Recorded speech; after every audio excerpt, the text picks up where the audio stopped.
अगर आप भी आईटीआर फाइलिंग 2026 को लेकर कंफ्यूज हैं, कब शुरू होगी, कौन सा फॉर्म भरना होगा और क्या नए बदलाव हुए हैं, तो ये वीडियो आपके लिए बहुत ज़रूरी है।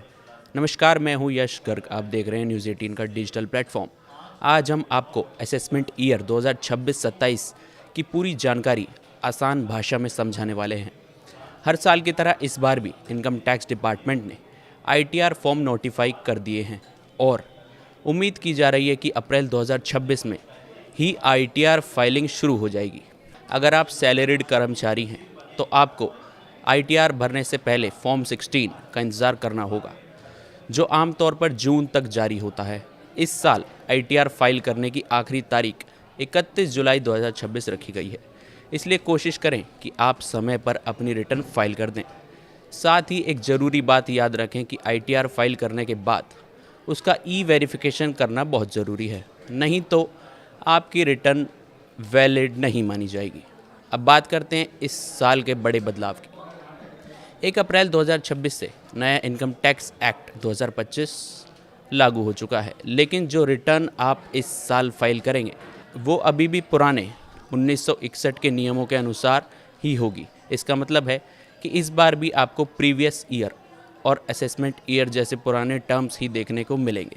अगर आईटीआर फॉर्म्स की बात करें तो इस साल सबसे बड़ा बदलाव आईटीआर 1 यानी कि सहज फॉर्म में किया गया है। अब आप इस फॉर्म में 2 मकानों तक की आय दिखा सकते हैं, जबकि पहले ऐसा नहीं था और इसके लिए आपको आईटीआर 2 भरना पड़ता था। लेकिन ध्यान रखें कि अगर आपकी बिजनेस या प्रोफेशनल इनकम है या ज़्यादा कैपिटल गेन है तो आप आईटीआर 1 का इस्तेमाल नहीं कर पाएंगे। सही आईटीआर फॉर्म चुनना बहुत ज़रूरी है, क्योंकि अगर आप गलत फॉर्म भरते हैं तो आपकी रिटर्न इनवैलिड हो सकती है। इसलिए अपनी इनकम के हिसाब से सही फॉर्म का चुनना ज़रूरी है। अगर आपसे आईटीआर भरते समय कोई गलती हो जाती है तो परेशान होने की ज़रूरत नहीं है। आप अपडेटेड रिटर्न यानी कि आईटीआर यू के ज़रिए 48 महीनों के अंदर अपनी गलती सुधार सकते हैं या छूटी हुई इनकम को घोषित कर सकते हैं।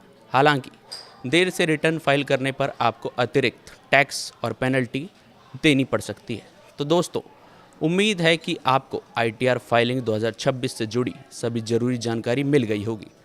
अगर ये वीडियो आपको पसंद आया तो इसे लाइक करें और ऐसी जानकारी के लिए चैनल को ज़रूर सब्सक्राइब करें।